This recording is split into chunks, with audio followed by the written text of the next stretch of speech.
Bismillahirrahmanirrahim. Assalamualaikum warahmatullahi wabarakatuh. Alhamdulillahi rabbil alamin.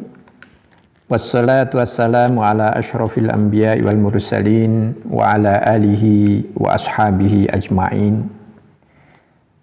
Allahumma la sahla illa ma ja'altahu sahla wa anta taj'alul hazna idza syi'ta sahla wa ba'd.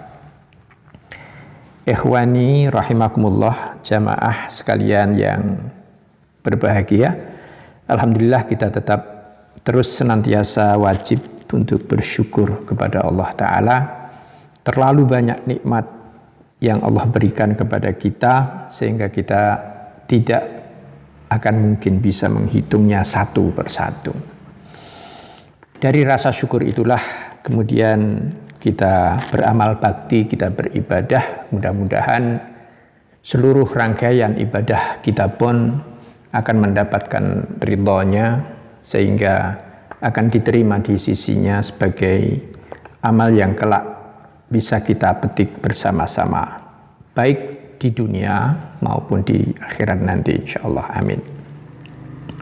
Jamaah dan ikhwah sekalian, pada kajian kali ini akan kita sampaikan cara berdoa. Jadi berdoa ini juga ada caranya. Tentu apapun, usaha apapun itu pasti ada caranya. Saya membayangkan begini. Kalau misalnya ada Pak Fulan ini punya pohon jambu di belakang rumahnya. Kemudian tiba-tiba ada orang yang tidak dikenalnya berteriak-teriak dari luar rumahnya, kemudian meminta jambu pada Pak Fulan itu. Bahkan suaranya dengan nada setengah memaksa.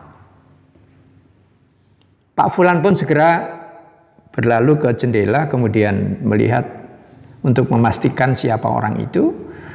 Dan ternyata yang dipakainya orang ini orang asing yang Pak Fulan tidak kenal, kemudian pakaiannya juga mencerminkan orang yang tidak punya adab, tidak punya sopan, tidak punya etika.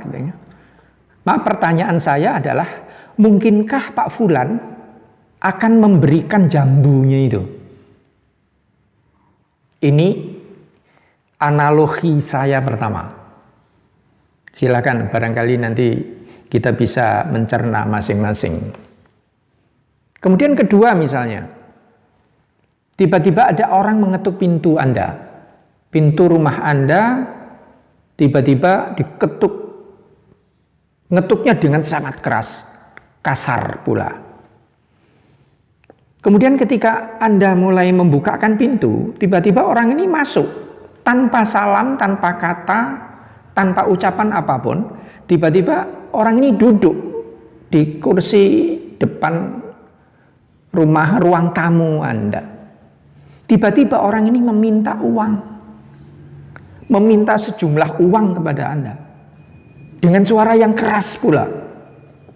Pertanyaan saya lagi, apakah kira-kira Anda akan berikan? Apa akan penuhi apa yang dia minta? Inilah jamaah rahimakumullah logika atau analogi saya pertama. Di dalam bermasyarakat saja, di dalam kehidupan bermasyarakat tentunya ada etika. Meskipun kadang etika itu tidak tertulis, sering tidak tertulis, kesopanan yang tidak tertulis. Akan tetapi jika orang itu melanggar etika, maka akan dikatakan kurang adab atau kurang ajar, gitu aja. Maka jamaah rahimakumullah, begitu juga apalagi ketika kita akan meminta kepada Allah, zat yang maha suci, zat yang maha lembut. Allah itu latif, lembut. Tentunya logika etikanya, logika estetikanya tentunya Allah juga punya cara, ada pendekatan, ada bagaimana mendekati Allah Subhanahu wa Ta'ala, bagaimana memohon kepada Allah Ta'ala. Tentunya ini harus dengan etika yang benar. Dan cara atau etika inilah yang nanti juga akan sangat mempengaruhi apakah sekiranya Allah akan mengijabah doa kita atau tidak. Satu misalnya, di dalam riwayat hadis Rasulullah Shallallahu Alaihi Wasallam, ada seorang sahabat Ansor. Beliau bernama Fadalah bin Ubaid. Jadi sahabat Fadalah ini meriwayatkan satu hadis bahwa satu ketika Rasulullah Shallallahu Alaihi Wasallam di masjid itu melihat ada seseorang lelaki. Lelaki ini berdoa, tapi di dalam doanya itu, di dalam mengawali doanya itu sama sekali tidak membaca tahmid, tidak juga sholawat. Maka kemudian beliau membalikkan badannya ke arah para sahabat.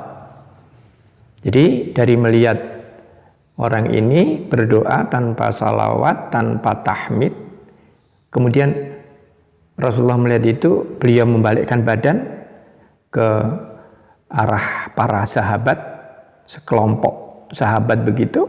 Kemudian beliau katakan, oh, orang ini tergesa-gesa banget ini. Orang ini tergesa-gesa ini. Ta'ajjala. Orang ini tergesa-gesa sekali. Beliau kemudian memanggil orang itu, lalu menasihati orang ini di hadapan para sahabat. Dan inilah nasihat Rasulullah Shallallahu Alaihi Wasallam. Beliau bersabda di situ, "Idza shalla ahadukum falyabda bitamjidi rabbih wathana'i alaihi."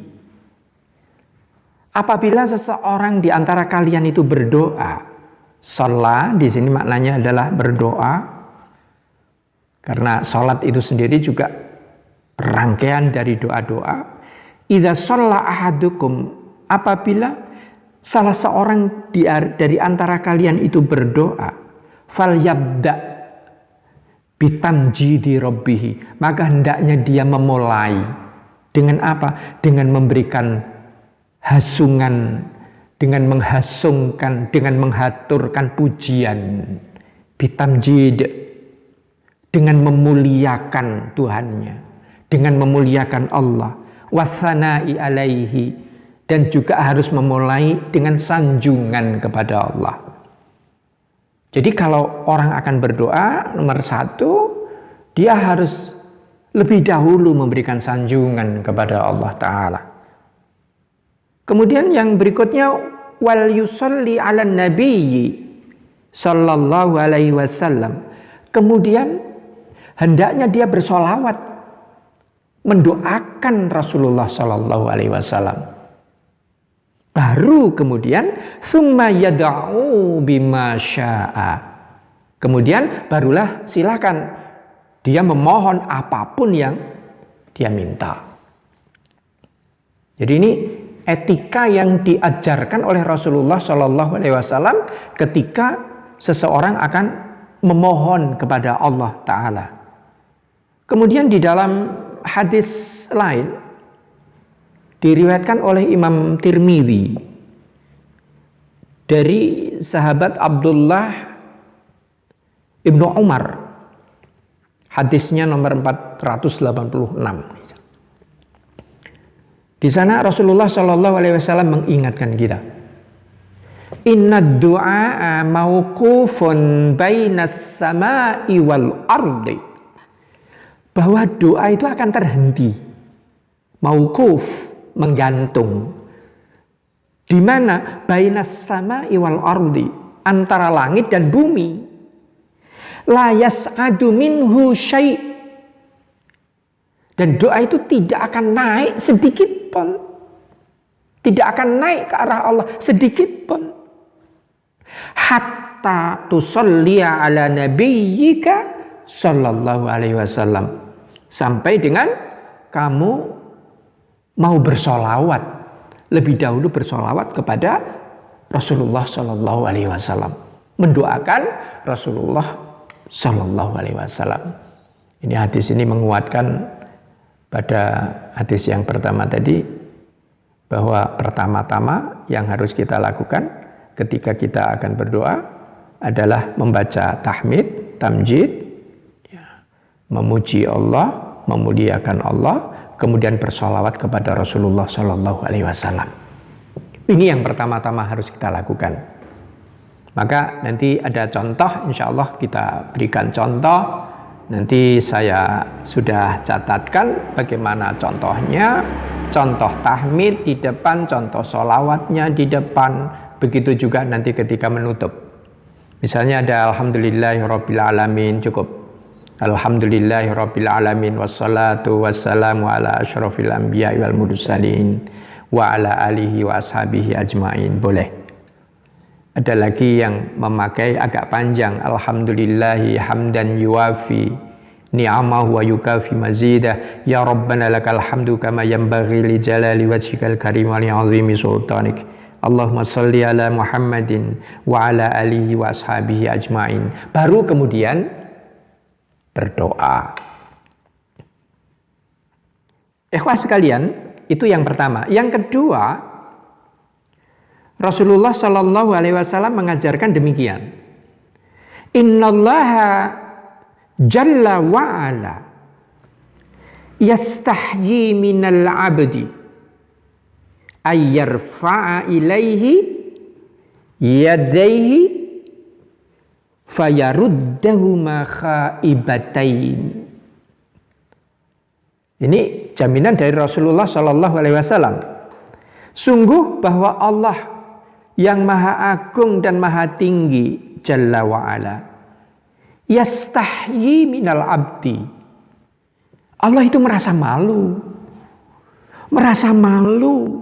Malu kepada siapa? Malu kepada hambanya, malu dari hambanya. Kapan ayyarfa'a ilaihi yadaihi? Ketika hambanya itu mengangkat kedua tangannya, fayaruddahuma khaibatain. Kemudian kedua tangannya itu tadi kembali dalam keadaan apa? Dalam keadaan kosong, tidak membawa apa-apa. Atau dalam arti lain juga bisa diterjemahkan ayyarfa ilaihi yadaihi, mengangkat kedua tangannya kepadanya. Maksudnya adalah untuk berdoa. Seraya Allah menolak kedua tangan itu, fayaruddahuma. Allah kemudian menolak dua tangan itu, kemudian dibiarkan bahwa dua tangan itu dalam keadaan kosong. Allah malu di sini. Allah akan merasa malu di sini. Maka di sini Rasulullah mengajarkan bahwa berdoa itu juga dengan mengangkat kedua tangan. Jadi kedua tangan ini dihadapkan di depan demikian, ditangkupkan, digandengkan, disandingkan antara tangan kiri dan tangan kiri dan kanan dengan telapak tangan menengadah ke atas. Kemudian diletakkan di depan wajah kita atau di depan sekitar leher kita, di depan mulut kita. Pada hadis lain misalnya, diriwayatkan oleh Imam Bukhari dari sahabat Abdullah bin Zaid Al-Ansari, anna Rasulullah sallallahu alaihi wasallam, bahwa Rasulullah sallallahu alaihi wasallam kharaja ilal musalla yusalli. Satu ketika Rasulullah Shallallahu Alaihi Wasallam ini keluar ke tempat sholat untuk menunaikan sholat. Wa annahu lamma da'a, dan pada saat berdoa atau akan berdoa, au arada ayyada'wa istaqbalal qiblata. Ini menghadap kiblat. Jadi ketika Rasulullah Shallallahu Alaihi Wasallam ini akan berdoa, keluar sholat, kemudian beliau berdoa, maka istaqbala al-kiblata. Rasulullah Shallallahu Alaihi Wasallam menghadap ke arah kiblat. Jadi ini etika. Bagaimana etika Rasulullah Shallallahu Alaihi Wasallam di dalam berdoa?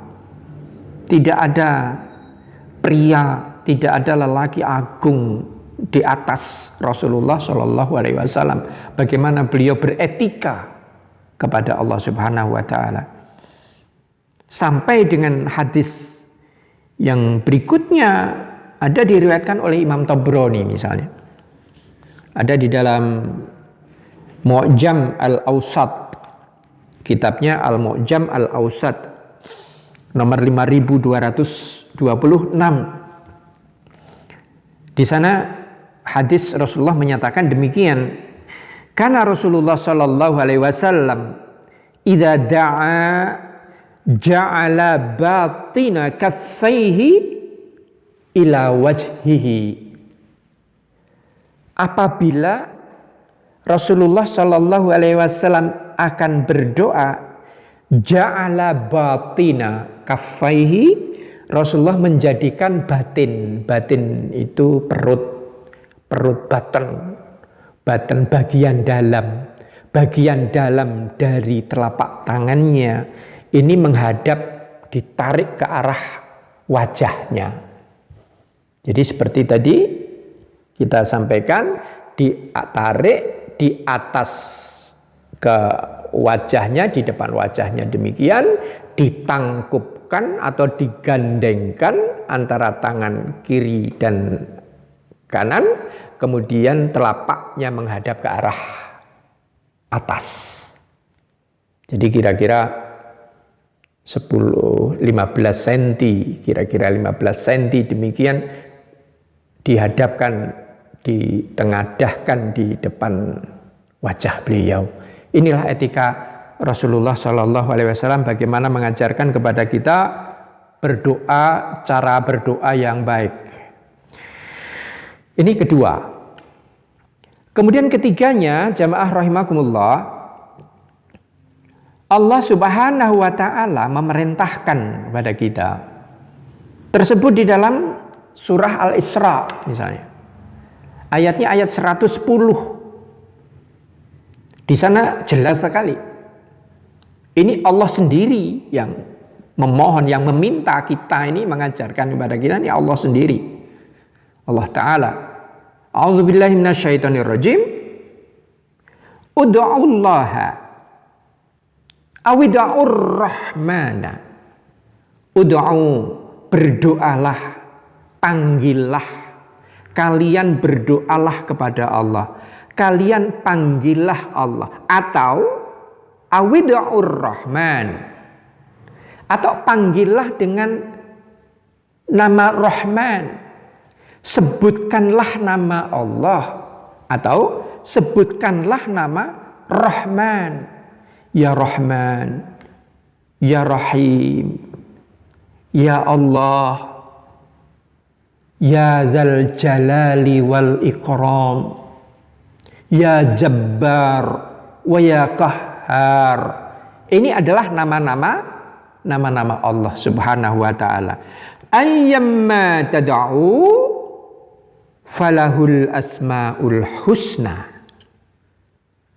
Maka dengan nama yang manapun yang kalian itu panggil, yang kalian itu sebut, falahul asmaul husna, maka Allah Subhanahu wa Ta'ala mempunyai nama-nama yang baik.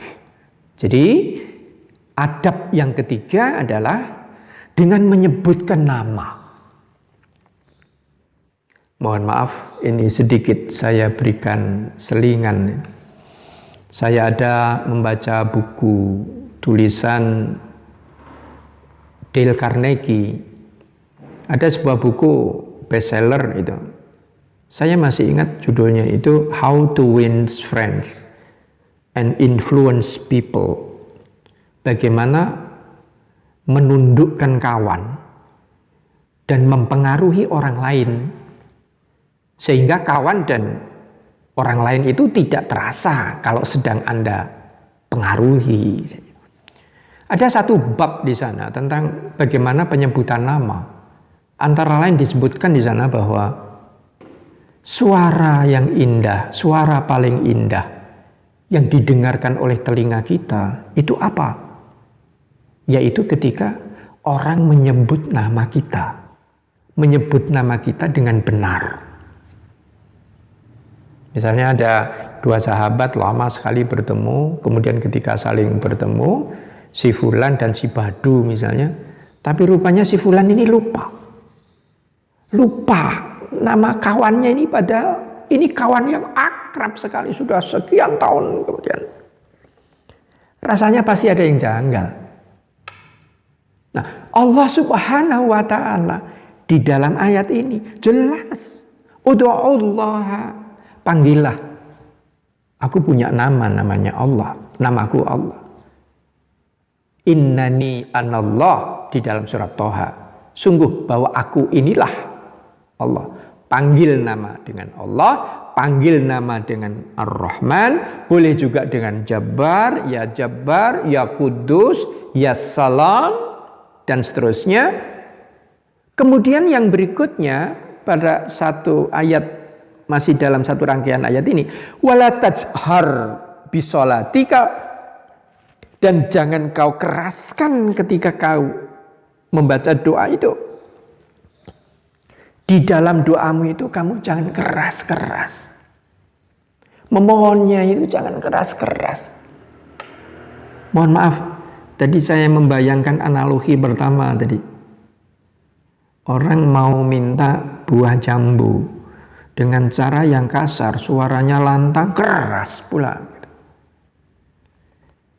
Allah Ta'ala juga mengatakan begitu. Wala tajhar bisolatika. Ketika berdoa, itu jangan teriak-teriak. Tidak usah teriak-teriak, tidak usah keras-keras berdoa itu. Akan tetapi juga wala tukhafit. Akan tetapi juga jangan kemudian melemahkan sekali suaramu. Biha bisolatika wala tukhafit biha, dan jangan engkau rendahkan, terlampau rendah dari suara doamu itu. Wabtaghi baina dzalika sabila, maka kemudian buat jalan, carilah jalan yang tengah, jalan tengah di antara itu. Jadi kira-kira boleh saya peragakan. Kira-kira doanya begini. A'udzubillahi minasyaitonirrajim. Bismillahirrahmanirrahim. Alhamdulillahi rabbil alamin. Hamdan yuwafi ni'amahu wa yukafi mazidah. Ya Rabbana lakal hamdu kama yanbaghi li jalali wajhikal karim wa li 'azimi sultanik. Allahumma shalli wa sallim wa barik ala sayyidil mursalin Muhammad wa ala alihi wa ashabihi ajma'in. Allahumma a'inni ala dzikrika wa syukrika wa husni ibadatik.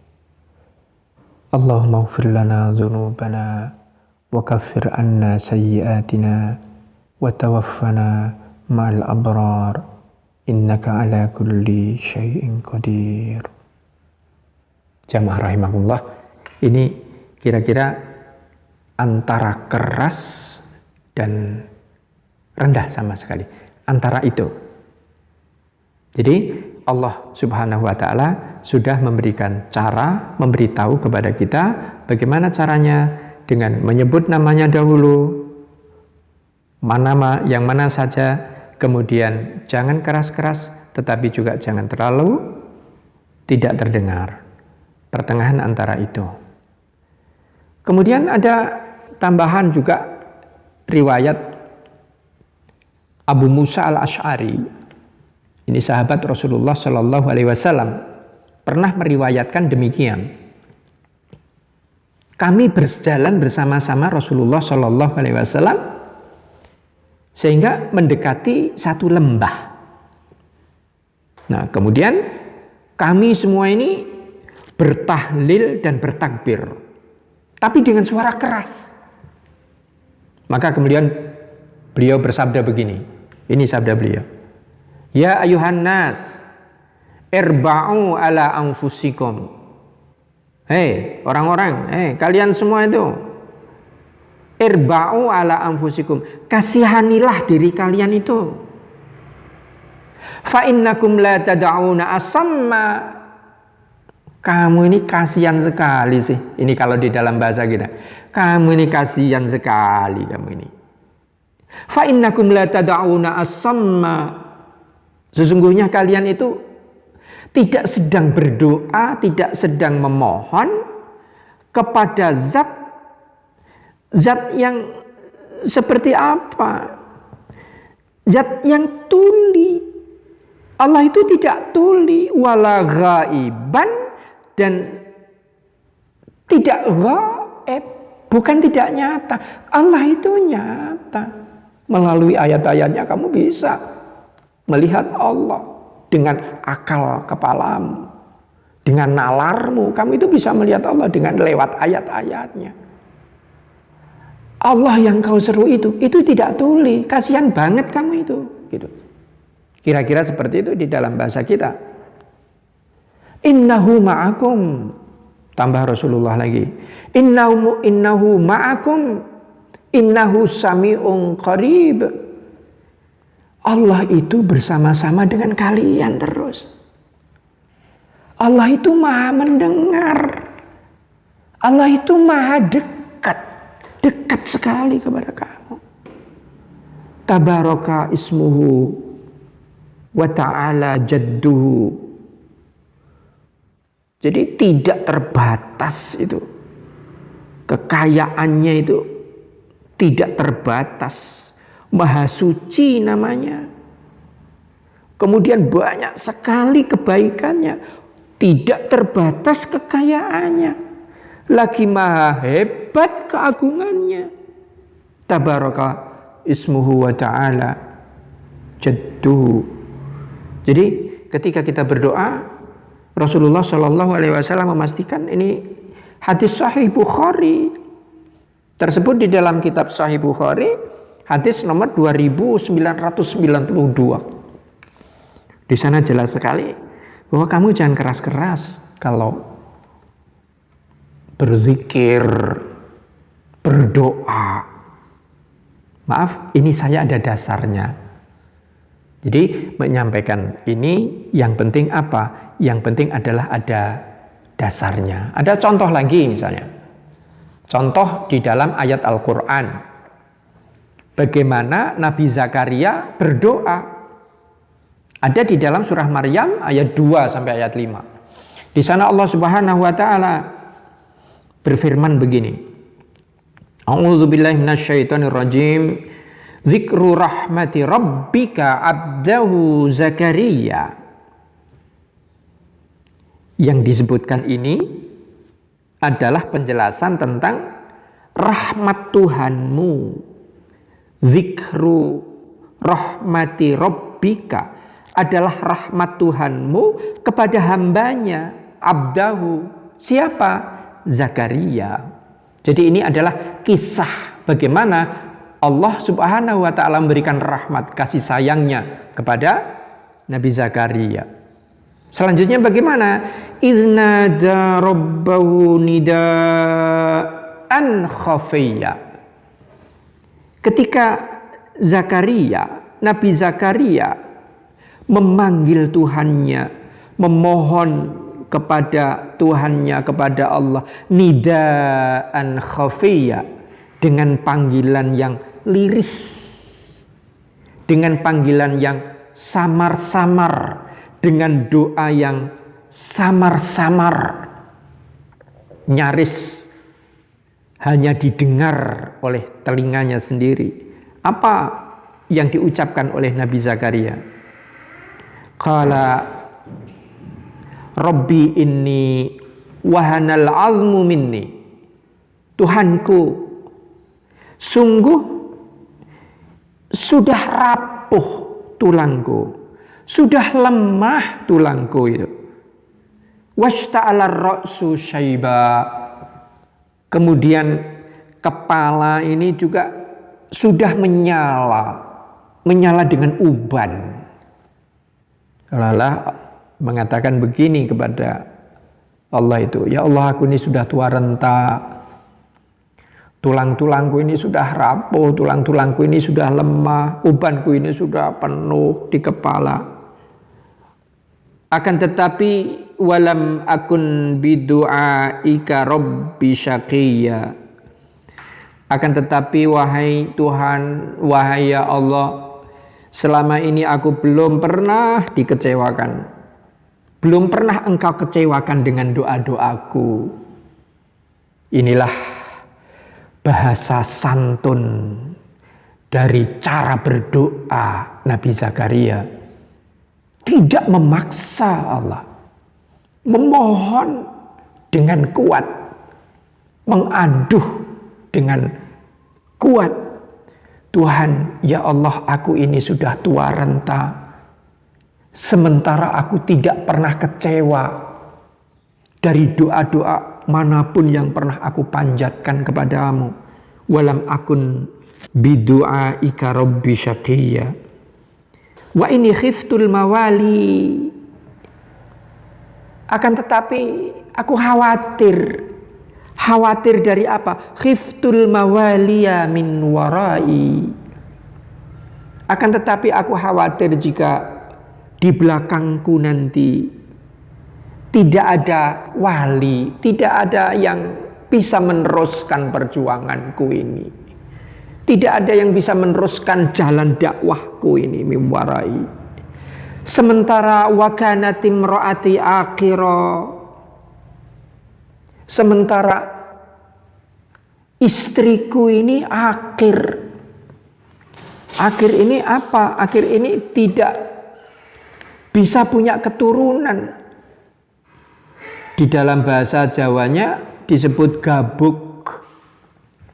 Atau sudah tidak mungkin untuk memberikan buah. Akhirah. Fahabli milladunka waliya. Maka ya Allah, karuniakanlah kepadaku dari sisimu. Apa? Waliya. Anak keturunan. Jadi mukaddimahnya ini sedemikian panjang. Nabi Zakaria ini menyampaikan mukaddimah yang panjang. Ya Allah, aku ini sudah tua. Ya Allah, aku ini sudah renta. Ya Allah, kepalaku ini sudah beruban banyak. Sementara aku tidak pernah engkau kecewakan ya Allah dengan setiap aku meminta kepadamu. Sementara itu aku takut jika aku tidak ada lagi yang bisa meneruskan langkah dakwahku ini. Sementara istriku ini juga mandul. Namun demikian ya Allah, pengantarnya ini, konsiderannya ini bagus, cantik. Ini cara memohon kepada Allah Subhanahu wa Ta'ala. Ini adalah contoh yang baik, contoh yang bagus bagaimana Nabi Zakaria memberikan contoh bagaimana meminta kepada Allah dari sesuatu yang mustahil. Mustahil sama sekali menurut nalar manusia. Fahab li milladunka waliya, maka limpahkanlah, anugerahkanlah ya Allah kepadaku keturunan yang baik. Berikan aku keturunan, berikan aku wali, wakil yang akan meneruskan perjuanganku itu nanti. Kemudian di surat Al-A'raf ayat 55 Allah juga menandaskan lagi, ud'u rabbakum tadarru'an wa khufyah. Berdoalah kepada Tuhan kalian. Kalian berdoalah kepada Allah dengan merendahkan diri, tadarru'an wa khufyah, dan dengan suara yang samar lembut, khufyah. Khaufa itu artinya takut. Jadi samar-samar dengan suara yang takut-takut begitu. Tadarru'an dengan merendahkan diri. Innahu la yuhibbul mu'tadin. Sungguh bahwa Allah ini tidak suka kepada yang melampaui batas. Doanya keras-keras. Mohon maaf, barangkali masih ada yang sering kita dengar seperti ini. Mohon maaf, mudah-mudahan tidak tersinggung, sebab kita ini membaca ayat, Qur'annya sama, ajarannya sama. Dan ini adalah Allah sendiri yang mengatakan, ini adalah Allah sendiri. Ud'u rabbakum tadarru'an wa khufyah. Merendahkan diri dan suara yang samar. Mohon maaf, kadang-kadang dikeraskan lagi dengan loudspeaker, masih kurang keras. Maka jamaah rahimakumullah, berdasarkan landasan ini, sebab berdoa ini juga beribadah. Ibadah itu tentu ada tuntunannya, ada caranya. Mohon maaf, untuk mancing saja ada caranya. Untuk menebar jala saja ada tahu caranya. Menfermentasi bawang pun itu ada caranya. Ada cara yang salah, ya tidak akan mendapatkan apa-apa. Maka di dalam berdoa pun ini Allah dan Rasulullah sudah menentukan cara-caranya. Itu cara yang ketiga. Jadi tidak dengan suara keras, tetapi dengan suara yang lembut. Yang keempat, di dalam surat Al-Anbiya, ayatnya ayat 90.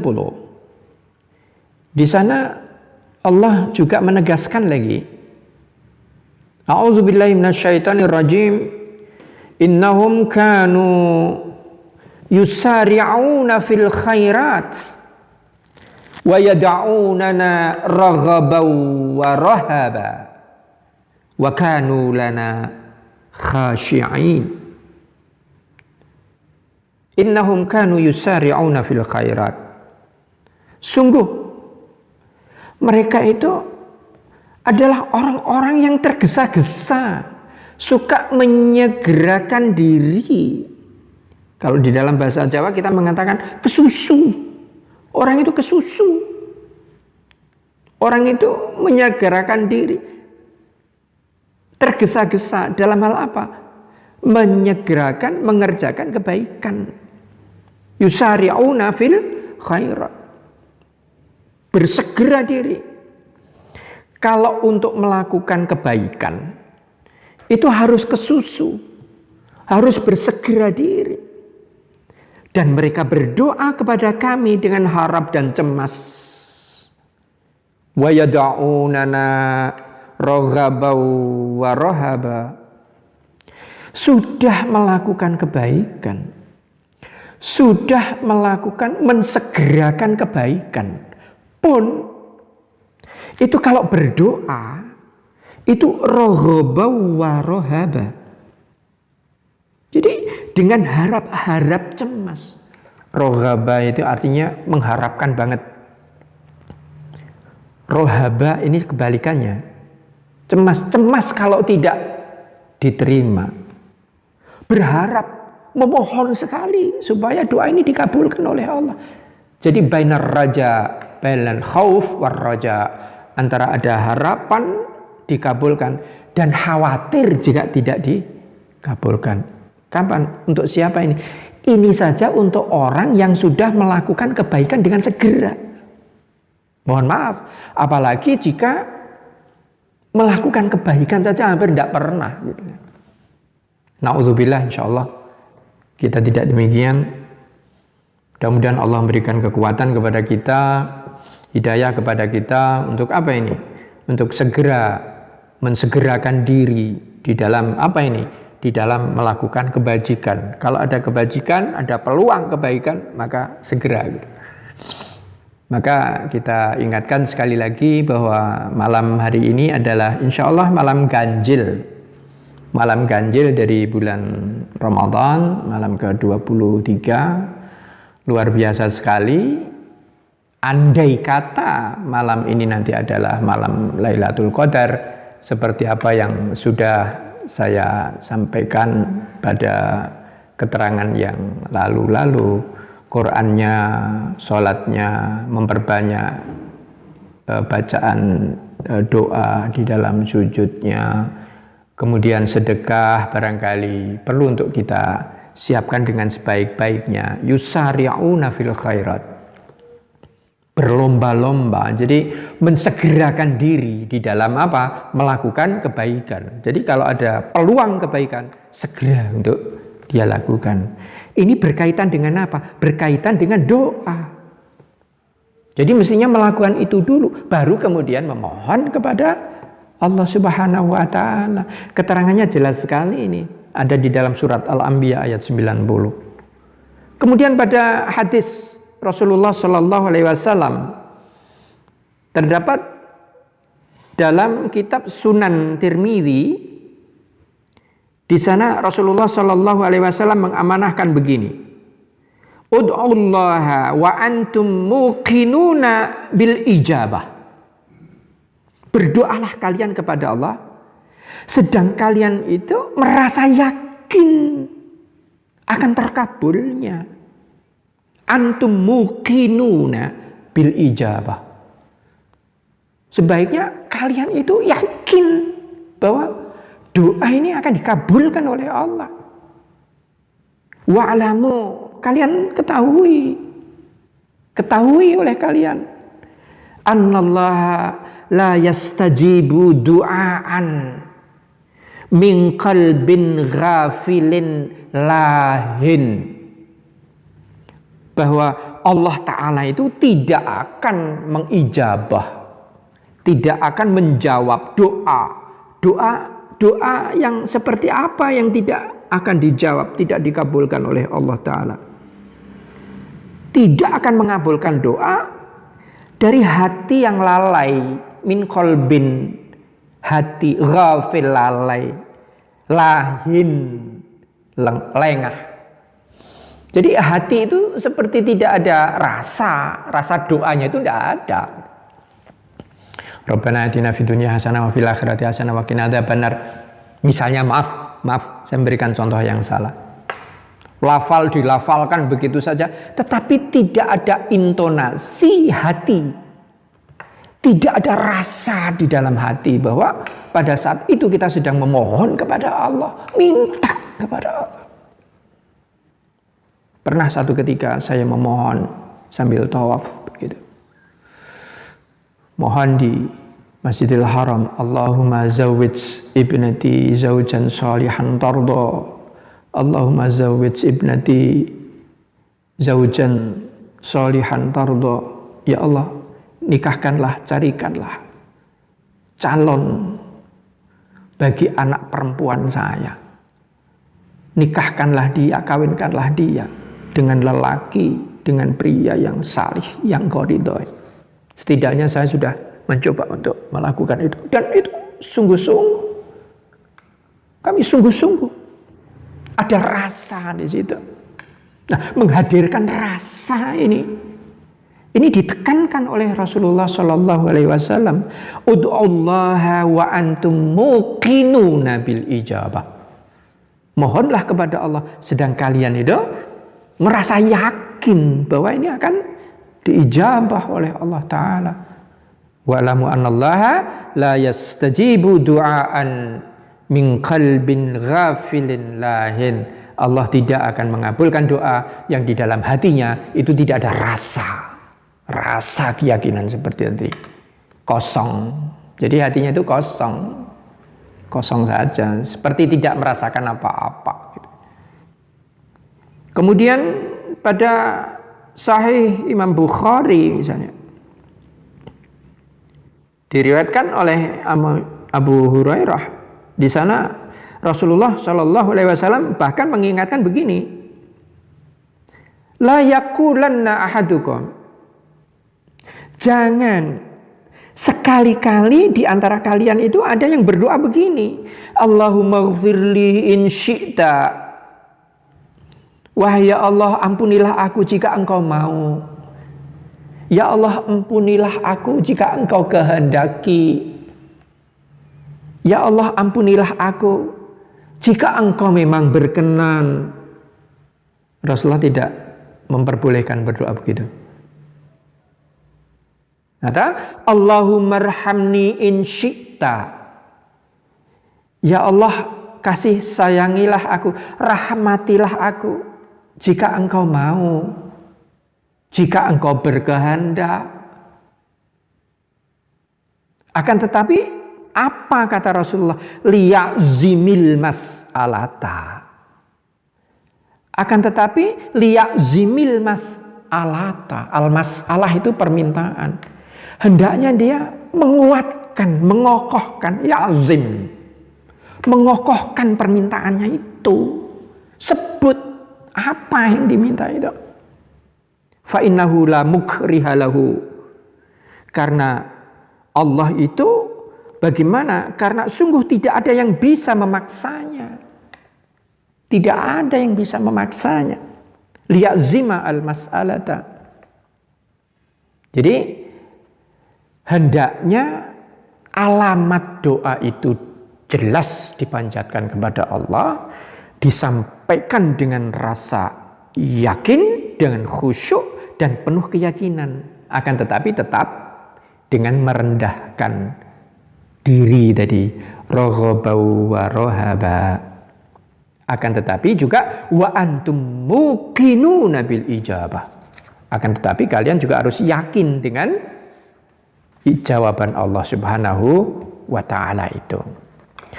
Jamaah rahimakumullah, ikhwan sekalian. Adapun cara yang kelima adalah cara dengan menutup doa dengan sholawat dan tahmid kembali. Jadi ibarat orang Jawa itu kalau pertama itu kula nuwun, kalau pulang juga kula nuwun. Kalau di dalam peribahasa Indonesia itu ada ungkapan datang tampak muka, pulang tampak belakang. Jadi pertama ketika datang itu ada etikanya, kemudian ketika pulang ini juga ada etikanya. Pada Hajar Aswad misalnya, pada Hajar Aswadnya, ketika datang pertama menginjak masuk di kota Makkah, maka kita berpakaian ihram, kemudian datang kepada Ka'bah di sana, kepada Hajar Aswad, kemudian nanti pulang, itu juga sebaiknya pulangnya ini juga seolah-olah itu berpamitan kepada Hajar Aswad. Begitu juga di dalam doa ini. Nah, di sini ada riwayat hadis Rasulullah Shallallahu Alaihi Wasallam diriwayatkan oleh Imam Baihaqi. Di sini Rasulullah Shallallahu Alaihi Wasallam seperti menyindir ini, seperti menyindir bagi orang-orang yang berdoa. La taj'aluni kakodahir rakib. Jangan kalian jadikan aku taj'aluni seperti wadah kodah. Kodah itu seperti gembes, tempat air, bejana. Kalau dahulu kodah itu banyak dibuat dari kulit binatang. Kodah ini memang equipment atau perlengkapan bagi pengendara, bagi musafir. La taj'aluni kakodahir rakib.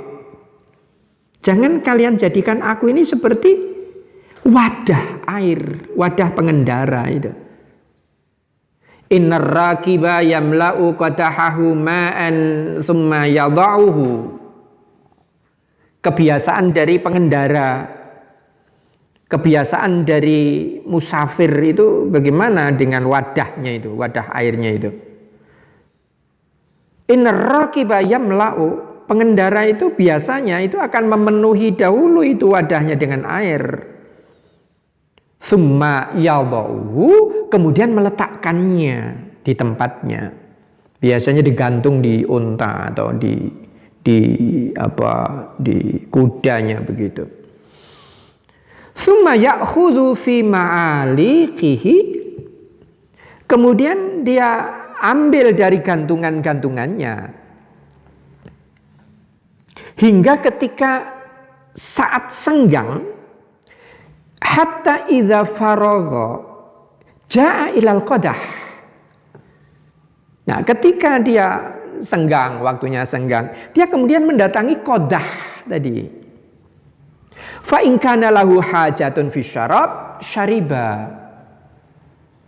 Kalau dia memang sedang butuh untuk minum, ya dia ambil qadahnya itu.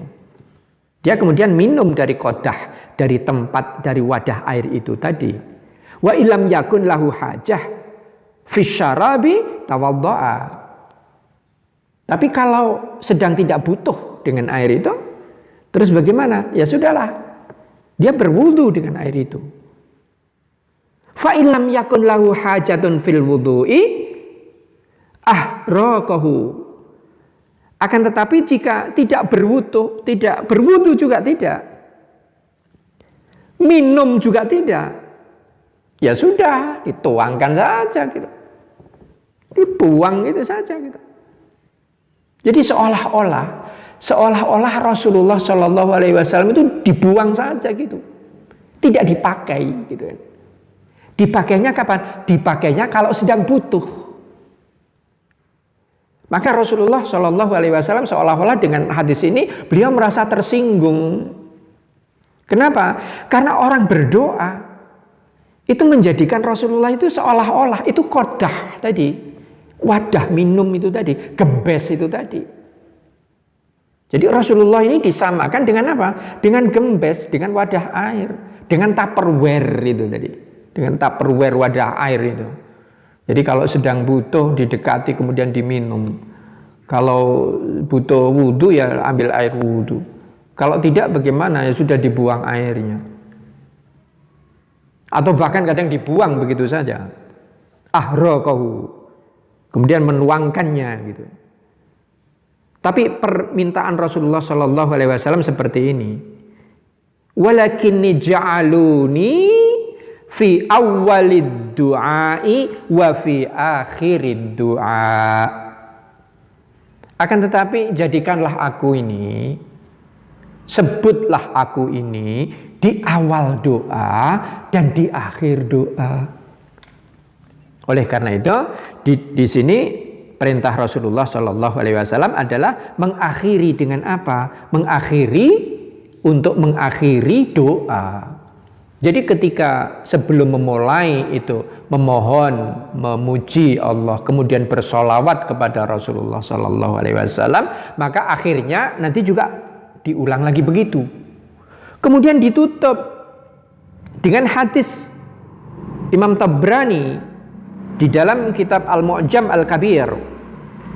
Di sini Rasulullah Sallallahu Alaihi Wasallam bersabda, "Na'rifu insirafa Rasulullah Sallallahu Alaihi Wasallam biqaulihi." Maaf, ini riwayat dari Ibnu Abbas. Ibnu Abbas melihat ini. Setiap kali Rasulullah Sallallahu Alaihi Wasallam mengakhiri bersama dengan Ibnu Abbas, kemudian Rasulullah itu mengakhiri doanya, selalu Ibnu Abbas melihat, mendengar na'rifu insirafa Rasulillah Sallallahu Alaihi Wasallam biqaulihi, dengan ucapannya. Kapan? Apabila mengakhiri. Kami mengetahui selesainya Rasulullah Sallallahu Alaihi Wasallam dari sholat selalu mengucapkan begini: Subhana rabbika rabbil izzati amma yasifun, wassalamun alal mursalin, walhamdulillahi rabbil alamin. Inilah ucapan penutup dari doa. Jadi ikhwah sekalian, jamaah sekalian rahimakumullah, cara berdoa sudah diajarkan oleh Rasulullah dan Allah Subhanahu wa taala sendiri. Pertama, doa harus diawali dengan tahmid dan sholawat. Kemudian yang kedua dilakukan dengan mengangkat tangan seraya menghadap ke arah kiblat. Yang ketiga, doa dilakukan dengan pertama-tama menyebutkan nama Allah Subhanahu wa ta'ala dan dipanjatkan dengan suara yang lirih. Kemudian yang keempat, doa ini juga harus disampaikan kepada Allah dengan kekhusyuan hati, dengan rasa penuh keyakinan, akan tetapi tetap dengan kerendahan hati kita. Kemudian yang terakhir, doa ini ditutup dengan sholawat dan diakhiri dengan tahmid lagi. Demikianlah jamaah rahimakumullah, ewan sekalian. Mudah-mudahan pada bulan Ramadan ini kita banyak mendapatkan berkahnya Allah, rahmatnya Allah. Melalui kajian-kajian sederhana ini, mohon maaf jika di antara para sahabat sekalian sudah ada yang tahu. Bagi yang sudah tahu, mudah-mudahan ini menjadi penguat. Bagi yang belum pernah mendengar, mudah-mudahan ini menjadi pengetahuan yang bermanfaat untuk kita sekalian. Akhirnya kita akhiri dahulu, kurang dan lebihnya saya mohon maaf. Billahi hidayah wal inayah wa taufik. Subhanakallahumma Rabbana wa bihamdika asyhadu an la ilaha illa anta astaghfiruka wa atubu ilaik. Walhamdulillahi rabbil alamin. Assalamualaikum warahmatullahi wabarakatuh.